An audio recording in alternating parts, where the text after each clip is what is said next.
Depuis plus de 50 ans, la question est récurrente. Comment assurer la sécurité alimentaire en Afrique? Comment organiser l'alimentation des villes africaines? Aujourd'hui, près de 50% de la population camerounaise vit en ville. Le Cameroun a subi une crise économique entre 1985 et 1993. Les revenus de toutes les catégories sociales ont diminué de moitié, ce qui a provoqué l'arrêt des importations massives de denrées alimentaires. Nous sommes ici à Tchang, l'une des villes de l'ouest du Cameroun, en région Bamileke, région qui aujourd'hui s'est entièrement reconvertie à l'agriculture vivrière pour alimenter les grandes villes Yaoundé, mais surtout la capitale économique, Douala, à 300 km d'ici. Nous sommes fin avril. La saison sèche a débuté en novembre et vient de se terminer. Partout, ce que l'on voit, ce sont des cultures, le bananier plantain, omniprésent, et des cultures maraîchères, tomates, pommes de terre, choux, à côté des cultures traditionnelles, patates douces, macabo, taro, maïs ou haricots. Et nous sommes venus ici pour rencontrer un géographe de l'université de Tchang, Émile Hatcheux, qui depuis une quinzaine d'années étudie les questions d'approvisionnement des villes, en particulier de Douala. Premier arrêt, le long d'une route qu'il connaît bien, il y a créé un marché dit d'escale, c'est-à-dire pour une clientèle de passage. Une entrée en matière avec une première question, en quoi un marché est-il moteur de développement? C'est la survivance de l'économie de la région. Parce que pendant longtemps, par exemple, mon père n'a vécu que grâce à la commercialisation du vin de raffia. C'est à travers les revenus issus de la commercialisation du vin de raffia que nous avons pu aller à l'école. Moi, comme beaucoup d'enfants de ce quartier. C'est pour ça qu'il nous a semblé utile, au début de la crise, notamment en 1990, de créer un marché ici pour redonner l'espoir à la population du village. Parce que c'était pour nous la seule façon de lutter contre la pauvreté, de promouvoir le développement de la ville. On vend que pendant le week-end. Dans les jours simples, nous on part au champ, on part au champ cultivé. Ça c'est le vin, ça se cultive toujours ici à Bapo. Et c'est quoi? La vigne, c'est sucré. C'est comme le fruit de la passion. J'ai commencé à semer depuis ce temps. J'ai ça chaque fois. Et je vends même des semences de ça. Le marché a eu, entre autres impacts, de stimuler de nouvelles productions.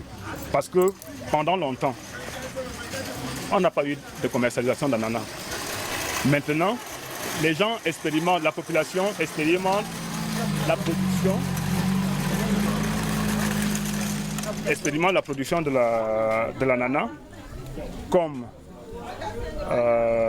ce qu'ils ont appelé la vigne dans la perspective de la commercialisation. Parce que s'il n'y avait pas le marché, il n'y aurait jamais eu l'idée d'inventer de nouvelles cultures. Il en est de même. Il en est de même pour le poivron, qui est ici une production complètement nouvelle. Ça fait depuis combien de temps que vous produisez ça ici? Ça fait depuis 4 ans. Voilà, ça fait depuis 4 ans seulement qu'on produit ici. Il en est de même pour la carotte et pour le haricot vert. Par contre, le légume, c'est une production traditionnelle parce qu'on est dans une zone où ça pousse spontanément. Le commerce est bien un moteur de développement. Les marchés ne sont pas seulement des lieux de convivialité villageoise. C'est avant tout le lieu où l'on vient vendre, que l'on ait un petit potager ou une exploitation, que l'on soit producteur ou commerçant. Le commerce des produits frais est une activité omniprésente le long des routes. C'est aussi le cas dans les villes. Ici, à un passage de col, des enfants vendent le plantain et la banane à des voyageurs. En pays Bamileke, on apprend très tôt aux enfants à faire du commerce. Sur ce qu'ils vendent ici, une bonne part leur revient. À l'origine, il s'agit d'une agriculture tenue par les femmes et uniquement destinée à la consommation familiale. Mais aujourd'hui, ce que l'on voit, ce sont des milliers de petites exploitations, pas 1 centimètre carré laissé inexploité. Ces terres sont parmi les plus fertiles d'Afrique et le climat s'y prête. On peut faire ici des cultures à la fois tropicales et tempérées. En 1991, ce petit producteur Bamileke était photographe à Douala. Avec la crise, il est venu en renfort de ses 2 épouses pour produire un peu plus. Il fait 3 rotations par an. c'est-à-dire 3 cultures successivement au même endroit. Il a installé un petit dispositif d'irrigation en puisant dans la rivière qui longe son terrain. Il l'utilise pendant la saison sèche.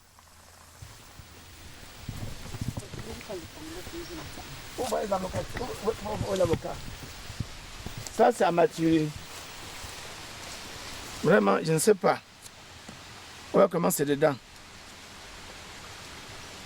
Ça, ce n'est pas bien à manger. Quand ça pousse comme ça produit, ça ne donne rien. Ce n'est plus bien. On ne sait pas le pourquoi. Ou c'est la terre qui change ou quoi. Voilà. Donc vous pensez que ce soit la terre qui ne convient pas à la production de l'avocat. L'agriculture qu'il pratique est empirique. Les innovations s'échangent entre voisins sans grande connaissance des techniques de culture. Il pratique ce que l'on appelle ici de la culture mixte. Les variétés sont mélangées, à l'ombre, au pied des arbustes. Ouvrez la goyave, ça c'est mieux. Le résultat est là. Il y a de quoi nourrir la famille et un peu plus, avec de quoi se rendre sur le marché et rapporter un peu d'argent dont le premier usage est de payer les frais de scolarité des enfants. Pour ceux qui imaginent une Afrique aride et sèche, eh bien ce n'est décidément pas ici qu'ils vont la trouver. Avec la crise économique, les citadins qui avaient une formation, un métier, un travail, ont quitté la ville pour la campagne déjà très peuplée. La pression foncière est telle que même ces terrains appelés bas-fonds sont exploités. Ces terrains devraient être drainés et pourtant ils sont cultivés tels quels. Leur intérêt, ils restent humides même en saison sèche. Mais au fur et à mesure qu'avance la saison des pluies, il faudra les abandonner. Il y aura l'inondation jusqu'à ce niveau. Jusqu'ici ? On va abandonner. C'est en août. L'avantage que nous avons dans le bas-fond, c'est qu'on fait les cultures de contre-saison. Et c'est ces cultures-là qui rapportent un peu bien. Le maïs qui est là a déjà fleuri. Ça veut dire que ça va arriver à maturité avant tous les autres. Donc maintenant, ça va se vendre aussi très cher. Très cher. Très cher. C'était en 90 que nous avons décidé. Et chacun a pris sa houe. Nous sommes allés au champ. Lui qui parle là, il a aujourd'hui sa maison. Il est marié. Bon, il n'en vit pas quelque chose à l'un de ses amis qui est parti en ville, peut-être chômé ou poussé. Oui. C'est donc tout un système qui s'est progressivement mis en place, en exploitant toutes les opportunités possibles dans le cadre de ce que certains n'hésitent pas à appeler une économie de survie.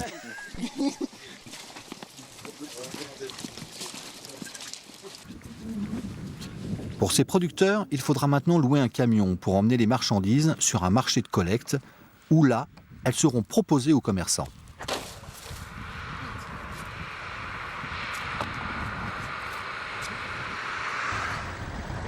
Mais reprenons la piste. Émile Hatcheux nous emmène, accompagné de 2 chercheurs sur le développement, à Juititsa, en altitude, où la production a considérablement évolué. La chute du cours du café et du cacao dans les années 90 a non seulement accentué les effets de la crise, mais a bouleversé le paysage agricole. C'est un caféier, oui, qui est le témoignage du groupe Époque Glorieuse et qui, donc maintenant, là, montre effectivement que la caféiculture est en train de disparaître au profit des cultures vivrières. Parce qu'avant, il y avait partout du café, là ? Avant, il y avait partout du café. Même en bas, là, il y en a. Même en bas, là, vous trouvez les pieds de café. C'était un champ de café ici. C'était un champ de café, oui. Et ici, à 1600 mètres d'altitude, la tendance est aujourd'hui à la spécialisation. Ici, pas de culture mixte. Ce sera un champ de tomates, on place 3 graines pour être sûr qu'au moins une donnera. Les ressources du sol, qui a bénéficié d'engrais, sont réservées à cette seule culture. Vous voyez, le champ est suffisamment large et ce n'est que pour ces 3 personnes. Leur spécialité, c'est cultiver et vendre. Donc la rentabilité est très importante ici. La vocation n'est plus seulement alimentaire, mais beaucoup plus commerciale. Et c'est comme ça que de plus en plus, nous, géographes, nous parlerons de vivriers marchands. Parce que c'est essentiellement destiné à la commercialisation. C'est une culture de rente au même titre que le café ou le cacao. Sauf que ça ne produit pas les devises contrôlées par l'État, susceptibles de contribuer au remboursement de la dette. L'ouest du Cameroun est la région d'origine des Bamileke. Anthropologues et géographes s'y sont intéressés à divers titres. Une société soudée, solidaire, soucieuse du maintien de ses traditions, mais surtout pour ce que l'on a appelé le dynamisme bamileke. Et dans la question de l'approvisionnement vivrier des villes camerounaises, les Bamileke occupent réellement une place centrale. Nous avons là une culture, une civilisation qui exhorte le travail et la réussite.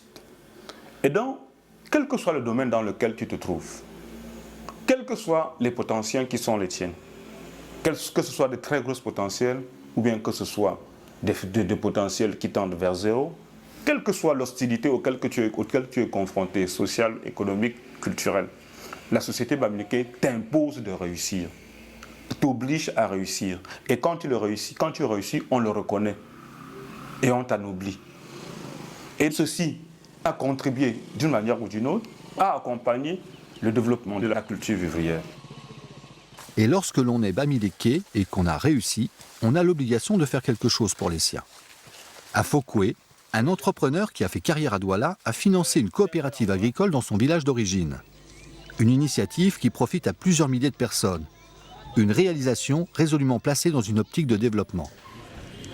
Il n'y a même pas encore une quincaillerie à Fokwe. Peut-être maintenant que les gens auront gagné beaucoup d'argent dans l'agriculture, ils auront besoin d'acheter plus facilement leur tôle. On va donc pouvoir créer sur place une quincaillerie où on pourra vendre le ciment, les tôles et ainsi de suite. Sinon, jusque-là, la principale activité à Fokwe est restée agricole. Ce type d'initiative permet par exemple de construire un hangar et mettre à l'abri engrais, semences et récoltes. Ou permet aussi d'investir dans des semences modernes issues de la recherche agronomique. La même semence de pommes de terre de variété Manon qui sera stockée toujours sur les étagères. Ici, sur les étagères, c'est les semences améliorées de pommes de terre de variété Sifira que nous avons multipliées pour maintenant revendre aux autres producteurs. De manière générale, l'argent manque et les engrais, par exemple les fientes de poule très utilisées, doivent être achetés. Cet ingénieur agronome exploite ses terres pour compléter ses revenus et mène aussi sur ses propres terres des expériences. Nous sommes à 2000 mètres d'altitude, là encore, des terres nouvellement exploitées. Le grand problème de production ici, c'est l'intrant. L'intrant, les engrais, c'est très cher pour les paysans. Donc la recherche cherche à voir comment on peut aider les paysans à amortir le coût de ces intrants. Et ici, les essais qu'on mène, c'est sur les plantes qui sont naturellement riches et qui peuvent maintenant améliorer la fertilité du sol. Ça là, par exemple, c'est une Crotalaria grahamiana, c'est une légumineuse. Donc ça peut fixer l'azote atmosphérique. Et à la fin, si on coupe ça là, on appelle ça aussi l'engrais vert parce qu'on met ça dans le sol, après très peu de temps, ça se décompose. Et les éléments qui sont là sont libérés pour la plante à exploiter. On cherche à voir si ceci peut aider à peut-être remplacer la fiente de poule.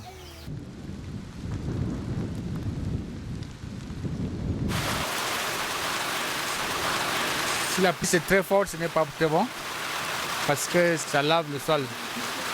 Okay? Ça provoque l'érosion, ce qui n'est pas très bon. Et c'est pour cela que le système agroforesterie promet beaucoup dans un endroit comme ça. Là, on peut associer les arbres et les cultures, de telle sorte que les arbres augmentent la quantité de matière organique du sol, par les feuilles qui tombent, et faire face à ces conditions difficiles. Sur cette autre exploitation de quelques hectares, on découvre une profusion de cultures. Le maïs voisine les avocatiers, le piment côtoie le macabo, à l'ombre des plantains poussent les gombos. Une culture quasi intensive, même si on ne voit ni tracteur, ni aucune trace de mécanisation. C'est le résultat obtenu par un véritable entrepreneur qui a recours tous les ans à l'emprunt. Il s'est associé à d'autres agriculteurs. Il emploie de la main-d'œuvre. Là encore, un signe de dynamisme bamileke. En moins 50 personnes. Oui.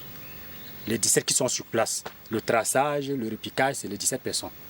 Le saclage, bon, c'est une main d'œuvre. On ramasse de l'autre côté de l'achat. Je suis arrivé ici en 98 quand c'était tout. Il y avait de l'herbe comme vous voyez de l'autre côté. Entre-temps, c'est moi qui ai aménagé ça, comme vous voyez. Avant de commencer, j'étais à 1,5 hectare. Bon, j'ai évolué au fil du temps, j'ai évolué de 98 jusqu'à aujourd'hui. C'est pourquoi vous voyez l'espace grand comme vous voyez là. Et tout ça, vous arrivez à le vendre? Oui, il y a des gens qui viennent de Yaoundé, qui viennent acheter sur place. On peut venir comme ça négocier le prix sur place là. Ils prennent le tout. Dans ma tête là, je prétends aller encore plus de l'avant. Oui, augmenter de l'espace. Parce que si là où la femme là est là, si elle acceptait de me louer son terrain, je devais encore aller parce que l'expérience que j'ai aujourd'hui, si même j'ai 10 hectares devant moi, je peux quand même parvenir à arranger. La question qu'il se pose aujourd'hui, c'est de commercialiser lui-même pour rendre son exploitation plus rentable. Il envisage de former quelqu'un pour conduire l'exploitation pendant qu'il se rend sur les marchés. Quoi qu'il en soit, il semble bien que la question de la production soit réglée dans le contexte actuel. Et pour faire mieux, il faudra vendre mieux. La recherche doit regarder ailleurs. Pour la recherche, il faut seulement aussi chercher devant comment on peut vendre les choses pour que les villageois puissent aussi bien travailler. Pour vendre où? Dans le marché mondial, par exemple en France, en Espagne, partout en Europe là. Il estime qu'on ne peut pas vendre bien à Yaoundé parce qu'à Yaoundé, le consommateur n'a pas le pouvoir d'achat nécessaire. Et lui, il fait référence au marché mondial, à l'Europe, à la France, à l'Espagne, parce que c'est là qu'est-ce qu'il estime que le consommateur qui a un pouvoir d'achat viable. Donc, deux choses à faire. Organiser le système de commercialisation qui permet de rentabiliser le travail du commerçant, de rentabiliser le travail du producteur, mais également accroître le pouvoir d'achat du consommateur, à quelque niveau qu'il se trouve. Il nous faut maintenant faire le voyage vers Douala. Arrêt sur une aire de collecte où des camions affrétés par les commerçants amèneront ces plantains vers un marché de gros de Douala. Pour Aimé Latcheux, il s'agit de comprendre un peu mieux comment la filière s'organise, mettre le doigt sur les points forts et voir là où le bas blesse.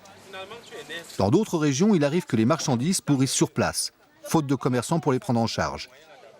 Les Bamiliqués sont commerçants et cette femme fait ce métier depuis la mort de son mari, il y a 10 ans. 2500.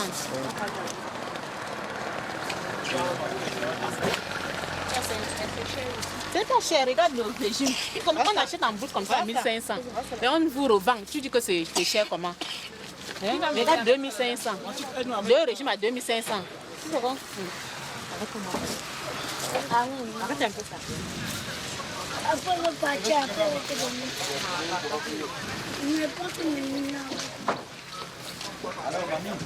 Je fais le bail Amsanam. C'est-à-dire? Le bail Amsanam, donc j'achète, je revends. Je quitte le Douala, je viens, on paie le transport de Douala, Melon Boisseau. Et vous, du coup, vous venez chercher? Oui, quand elle quitte le Douala, elle s'arrête à Melon. À Melon, elle prend la voiture pour Boissoum. Boissoum, quand elle fait 2 jours en Boissoum, elle achète les bagages, elle appelle. Quand elle nous appelle, on se débrouille, malgré l'état de la route, on se débrouille pour arriver. Mais ce qui leur rend tellement le marché cher, c'est le carburant. Le carburant coûte tellement cher. Là où avant, en partant, on consommait 5 000. Maintenant, on est obligé de consommer 10 000 francs. Avant, nous, on venait en bourse comme ça. On se débrouillait, on s'en sortait, on nourrissait nos pauvres, on nourrissait nos pauvres enfants. Mais à nos jours, il y a beaucoup d'enfants qui chôment. Les bacheliers, ils sont là. Tout le monde fait le commerce. Et maintenant, ce qu'on achetait au moins à 700, maintenant, c'est à 1000 francs. Et arrivé à Douala, ça sort un peu de partout. On est coincé dans le marché, on s'en sort plus comme avant. C'est 500 par contrôle. C'est les routiers qui prennent 1000 francs. Les gendarmes et les policiers prennent 500. Donc on partit d'ici là, comme ça, vous avez combien de frais? Vous appelez ça des frais de route? Et les frais de route. Ça peut vous coûter combien en moyenne? Et 35 000 francs aller-retour. Pour les frais de route? Oui, pour les frais de route. Oui. 35 000 francs aller-retour. Ça, c'est ce que j'appelle l'impôt parafiscal, la parafiscalité liée à la corruption normalement, au bakchiche. Et à tout cela, il faut ajouter maintenant les prix de carburant, l'entretien du véhicule, quelquefois même la location du car, parce qu'il peut arriver qu'il loue le car.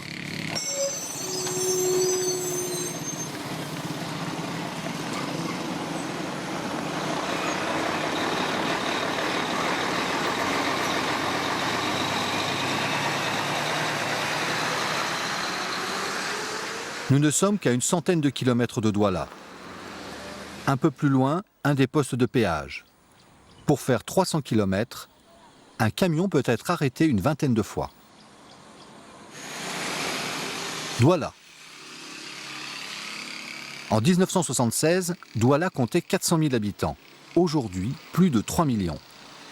D'où le véritable défi de nourrir ses habitants, surtout après une crise économique de cette ampleur. Douala est une ville portuaire et toute l'activité marchande était organisée vers l'exportation du café et du cacao.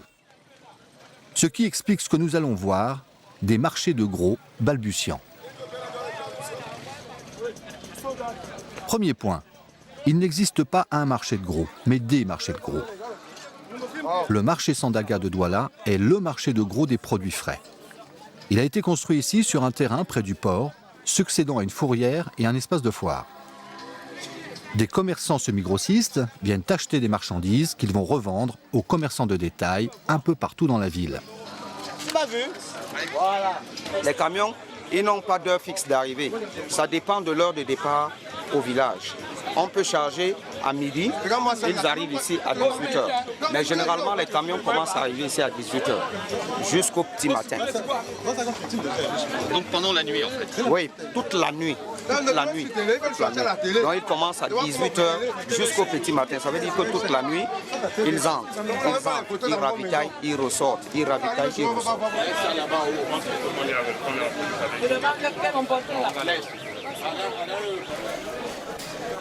C'est depuis ce marché que sont vendus 60% des produits frais camerounais vers la sous-région d'Afrique centrale, Guinée équatoriale, Gabon, Centrafrique, Tchad, des pays solvables, producteurs de pétrole. Des commerçants spécialisés réalisent les achats pour les acheteurs étrangers. Les commerçants ont développé des moyens de paiement, via des coopératives pour éviter de confier aux transporteurs l'argent destiné aux producteurs. En bref, le marché fonctionne. Vous avez le gombo, il y a le piment, il y a la pastèque, il y a tous ces produits qui viennent du Noun, sont vendus ici, en gros et en détail. Il y a le gros, le semi-gros et le détail. Et ça c'est du détail là? Oui, ça c'est du détail. Elles font du détail. Par contre, les entrepôts semblent insuffisants. Il n'y a pas de chambre froide. Tout doit être vendu le jour même, à quelques exceptions près. Ça, ce sont des tomates qui sortent de la région de Tchang, à l'ouest Cameroun. Et quand ça vient comme ça, là, on va empaqueter directement dans les grands paniers pour expédier au Gabon, en Guinée équatoriale. Donc, c'est des tomates bien fermes. C'est le genre de tomates que nous avons appelé les technicants. Comme ça, là, vous pouvez mettre ça à même le sol. Vous en avez au moins pour 2 semaines. Même si ce n'est pas à l'intérieur d'un réfrigérateur, ça va rester identique. C'est bien fait. Et il y a un problème de salubrité. Sandaga a été construit dans un bas-fond et il est humide en permanence. Donc tout est sale à Sandaga jusqu'aux nourritures. On mange de la saleté à Sandaga, donc il faut aménager Sandaga. Qui doit aménager? Il faut que le gouvernement aménage Sandaga pour permettre aux gens de manger la bonne nourriture. Ça donne la maladie quand c'est ça. Et là, nous nous trouvons à un tournant de cette histoire. Les produits de l'Ouest arrivent bien à destination. Mais il va falloir que ce marché fonctionne mieux, pour vendre mieux et ailleurs, une production d'ores et déjà très abondante. Et là, nous sommes peut-être aux limites de ce que peuvent faire seuls des producteurs et commerçants, même dynamiques, pour faire vivre un pays. Une partie de la solution pour le marché Sandaga serait peut-être de s'inspirer d'un autre marché de gros de la ville de Douala. C'est en tout cas l'avis des Milatcheux et nous emmène sur le marché aux arachides et aux oignons, un marché approvisionné par les producteurs du nord du Cameroun. Les bâtiments sont neufs, il y a des magasins de stockage et des bureaux au-dessus. Et pourtant, lorsque le marché a commencé à sortir de terre, il a suscité de telles convoitises qu'il a fallu plusieurs mois de négociations pour résoudre les conflits et parvenir à achever sa construction. Les commerçants n'y sont pas parvenus seuls. C'est très organisé parce qu'il a fallu d'abord négocier les relations avec la communauté urbaine de Douala négocier les relations avec le gouvernement camerounais au niveau de la présidence de la République, négocier également avec le gouverneur, ce qui n'est pas le cas dans les autres marchés de la ville. Parce qu'au marché central, par exemple, au marché Sandaga où nous avons été, bon, c'est l'individualisme à outrance, ce qui se caractérise par le mauvais état, le très mauvais état du marché. C'est une très grande évolution. On trouvait très bien que le marché soit ici et puis tout le monde vit à l'aise. Ceux qui portent, ceux qui trient comme ça, ils trient, ceux qui détaillent, ne dérangent personne.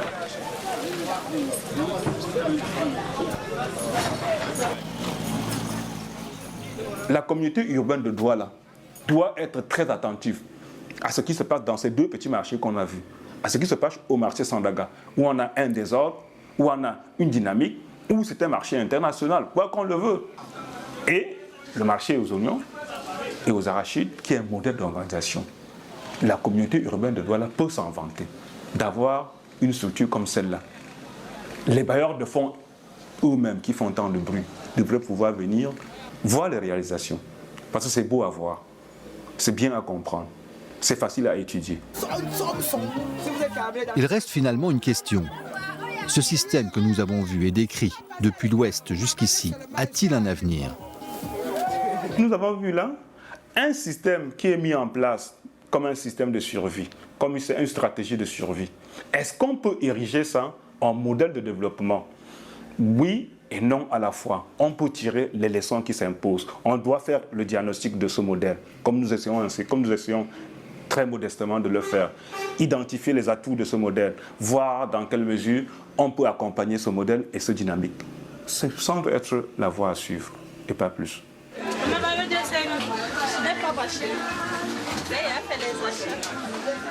Nous voici donc arrivés au terme de ce périple dans l'approvisionnement vivrier d'une grande ville d'Afrique centrale. Et sur ces marchés, finalement, au bout de la filière, de quoi nourrir Douala. Sauce jaune, la sauce de l'Ouest. Voilà le complément, le taro. C'est avec ça qu'on mange la sauce jaune. Okay.